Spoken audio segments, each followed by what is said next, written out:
Hi, I'm Seamless, and today I'm going to show you how to make this bass. This is a sound that I'd actually made when I went and visited BT this past week, and this involves a lot of interesting stuff. It's a combination of resampling through Harmor and then performing the final step in the Harmor that it's in, not actually rendering out the last step. And I'll explain what that means quickly, and then I'll go over it in detail. So it starts with this sound. Just a Reese kind of thing. And then I resampled it. And I resampled it again. And then I resampled it again. However, instead of like rendering out a file and then using that in the track, what I actually did is I elected to manually perform the sound that's in the Harmor. Like so. This isn't actually the same in the other one. I made another one and then I didn't use it, but this is the result of this process. And what you do is you turn the frequency scale to minimal. I have it on a particularly interesting setting, but typically you would have it in so something like this, and that it would play the sound like as normal. But if you bring it to 0, then it'll hug the actual note values that you put in the piano roll for this sound. I got a slide note up in here and going back down just to have some interesting movement. So you bring the scale down, and you also bring this. You bring the scale down and bring this sharpness knob down all the way 0, and then it'll hug the harmonics as defined by the initial timbre, which in this case is the basic saw wave format. And then you got yourself a sound, but it's kind of like having a wave table. Like this is sort of like a wave scaling kind of thing, like a one-dimensional wave table. As we've discussed before in a previous How to Bass called Resynthesize Everything. It's kind of like that. However, there's one more trick that's applied to the sound. I'm actually going to bring back this unison setting. Now, what this unison frequency thing does is it means that the scale of the pitch on all the harmonics is determined by the unison value. And I have this setting going on in the unison pitch drop down. I also have some format mutation going on, but I'll explain how that works in each individual process of the resampling steps, because I do a lot of that. And it's a lot of fun. And distortion, whatever. You might have noticed this moving around. This is the detune function. And I've talked a lot about what the detune function does, but I'll go over it again. So what it does is that it moves the harmonics away from the fundamental. So I opened up this new Harmor to demonstrate it more clearly. So if you move the pitch around, you can see that it moves everything about. It's just a pitch ratio thing, right? If you move the detune, it only moves the harmonic partials and not the fundamental. So the fundamental is staying there. However, you kind of get the feeling that the overall pitch is changing, even if the bass fundamental note is not moving. So that creates a lot of interesting things you can do with the sound. And I've done lots of tutorials about how you can use that to make various like wobbly, Reese kinds of sounds. And in this case, I'm using it as kind of like a hybrid pitch mod for the sound. For this sound, I'm moving it like very small amounts. Like this is the full spectrum. I could have adjusted the end value, the min and max value, so that it's more the amount that I wanted to actually move it. Because moving it beyond like ratio 4 is like that's already a bit too much. But I don't want to even go to like 16, which is the maximum ratio value for the detune. So this automation clip here controls the time knob. Alright, well, it controls X, which controls the time knob. If I go into Articulator, you can see here I've set the time knob to be mapped to modulator X, modifier X, and modulation X, whatever. Anyway, you also note that I put it on the second half of it because it's actually 2 halves. And the reason why I did that is because this actually represents 2 full movements of the time knob. And you might be wondering why they do that. And that's because, like, what if you want to have one that starts in the middle, goes backwards, and ends over here? You do that by starting, like, a part here and then ending down here. And so you can do that kind of stuff. However, we're not doing that. And you also might have noticed that the endpoints are slightly above the end of the middle and the end of the top. And that's because if I did go all the way up to the top, all the way up to the middle, the time knob would actually wrap around to the end, which it would play no sound. So if you opened up to max, it would just sound like a sine wave for some reason. That happens, and that's how you avoid that. So I have an automation clip controlling mod X, and then I just have one controlling the ratio amount. Just controlling it. And that's kind of what this is doing. What this is doing.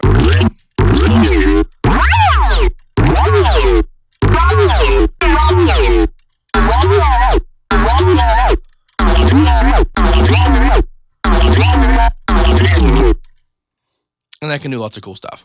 So let's talk about the specifics about actually creating all these sounds that make all this. So this is just a Reese sort of sound. It was designed by doing this. Now this is the harmonic unison pitch tab, which I've covered in so many tutorials about what it does. What it basically means is that this controls the unison pitch value of each individual harmonic across the octave spectrum of the harmonic partials. Each of these poles represents an octave. So like this is the seventh, or is it the eighth octave? That's the first octave, the second octave, and whatever. And like you can see here, and then you got your harmonics. Like this is the first harmonic, this is the fundamental, and this octave, this whole octave here, is the next harmonic. So there's no harmonics here. And then up here there has a fifth and then the next octave. So there's actually counting this. There's 3 octaves between these at this pole in the middle and at this pole. And then as you increase over here, there's like hundreds of harmonics in between these last 2 octaves. And each of them, when I do this line, has a very subtly small difference in the amount of unison pitch that's being applied to them. It's not a wet dry control. It's actually a different pitch. It's as if I put this knob or this bar, this fader. It's a fader. Put this fader at different values for every single one of these, and it can do really cool things. And one of the cool things it does is it creates that kind of high frequency cascading sound. Because what's happening here, like why Reese's do what they do, is a result of phase cancellation. So when you have 2, like I can actually show you this visually. I've been wanting to talk about that for a while. So if I go to shapes and just get like a saw wave. All right, so now we have that's a big ass saw wave. So now we have a saw wave, and if I take this one, so it's new one, and change the pitch, like just a little bit, you can see now that it actually has a different period in relation to the original one on top. And if I make it real big, like 2 whole steps. Now if I were to do that and then do this, eventually you would see like. See right here, they're kind of lining up, but then like over here, not so much. And then eventually actually this is so eventually you'll get like here, and you'll have phase cancellation because it's actually out of phase to the point where it's gonna cancel out the sound, and that's where you get the kind of warble from. And this cascading effect is happening in the main Reese I have here, because where that warble happens is different for all of these harmonics. It's a very slight difference. I can make it a more pronounced difference by doing that. Gonna be a little nutso. So as the length of time progresses of where the phase cancellation is, you get more and more of a washy kind of high frequency action, and then eventually low frequency action, because there is a very slight difference going on between these harmonics here. So that's why that happens. If you didn't need to know why that happens, I'm sorry for telling you all that, but basically that's how you make that kind of sound happen, is through changing the unison pitch window here. I normally do much more pronounced differences, but I wanted to have a more normal sounding Reese sound as opposed to just kind of a wacky one that I do these days. So that's pretty straightforward. I distort it. It's just distorted and then compressed, not very big. And you can kind of see this weird like sine shape going on in there, and that's because in the local EQ, I bumped up the fundamental in amplitude.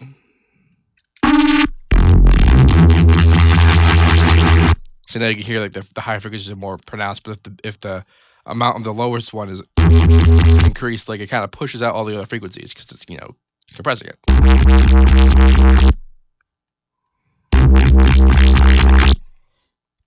It's a neat effect. I like doing it. So now the first resample step. First thing you might have noticed is that it's now in mono, and that's to be expected. You can resample in stereo, and what you do is you drop it. You also drop it in Harmor B here, and you go into advanced and click on that. And what that will do is it'll do a little bit of phasing differences between the two to accentuate the left and the right channels, and it'll make it the stereo sample. And then you got to be careful about changing the same things across all of them if you want the same things applied to it. You can also do differences on either one, and it could do cool things. But I didn't do any of that, so mono it is. So tiny bit of unison engaged. Did I change? Yeah, I changed the unison shape a bit. Now, normally when you have a sound in Harmor, the unison octave values here are per note. It's kind of like keyboard tracking. So like if I had like a low note, it would apply it like at the ninth octave of that note in the high note, and be a ninth octave of that note. So like that's where the differences are. But because this is a recording that's predominantly staying at the root note, this effectively becomes a spectrum value. So like hertz, and it kind of like your basic EQ kind of thing. And so this is so this difference is actually being applied to like up here somewhere, like C7. So that's the seventh octave of C. So like this value here is affecting what's going on up there, despite the fact that this is moving around all over the place, like pitch wise. So that's what's up with that. So then that's the part why. So I had the sharpness was slightly more. What the sharpness does is it messes around with that kind of watery sound that happened around here, like that kind of thing. Normally I want to avoid those sort of artifacts, but in the early resample steps, I kind of like to have that there because it gives you something that you can work with in the later resample steps. I have a little bit of a prism engaged. This is just the default prism mapping. I didn't change it. I just did a super tiny little amount. And then they have the unison, and then I also have formant changings going on. Now, I didn't change the formants by moving around the main formant. I would remove all the formants. I actually went to the image formant mutation mapping and made a manual little window to mess with.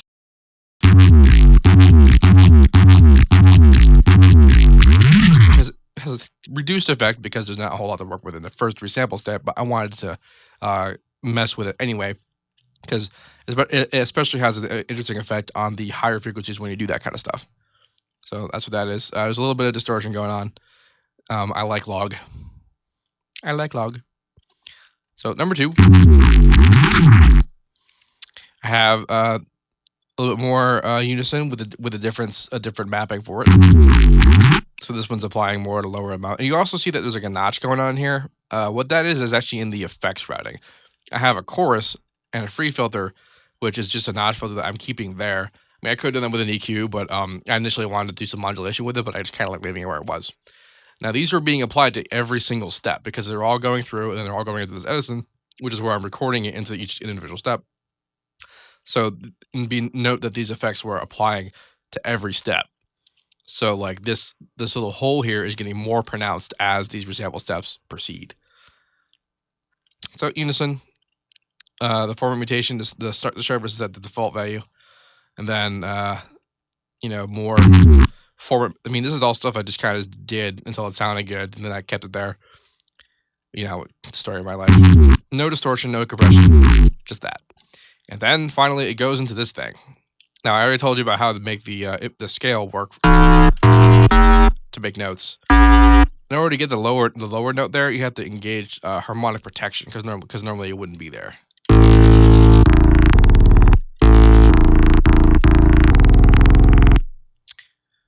Yeah.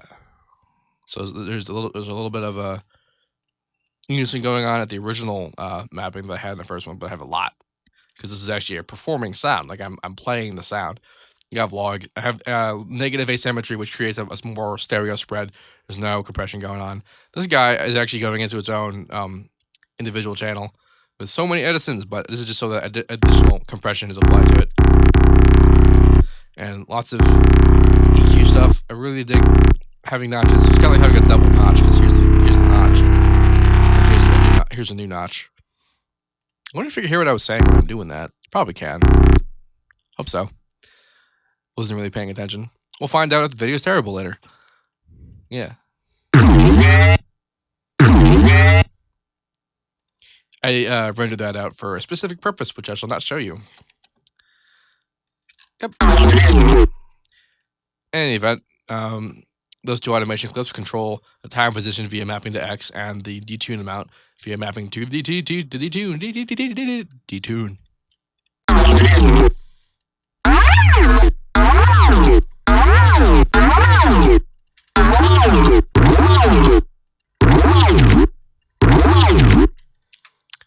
Now, that's how you do this particular exact sound. What I recommend that you guys try is that you just resynthesize stuff like I talked about before, and then try really the main game changer for this particular sound is automating the detune function, because it keeps the fundamental note where it's supposed to be, but you get this weird hybrid pitch shifting as a result of automating the detune away from the partials away from the fundamental. So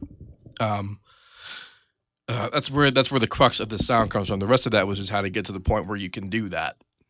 But like you don't even need to do resampling on this kind of stuff. You can just kind of drop sound effects into Harmor, engage the harmonic protection, which will give you a bass note, and then you can just modulate detune. Just try and experiment stuff, because this is like a very basic application of a very simple process, which you can extrapolate into being more complicated things, elaborate into more complicated things, enumerate. I don't know, words. Sometimes I use them, and sometimes I wish I didn't. Anyway, if you have any questions, let me know. And as usual, have a nice day.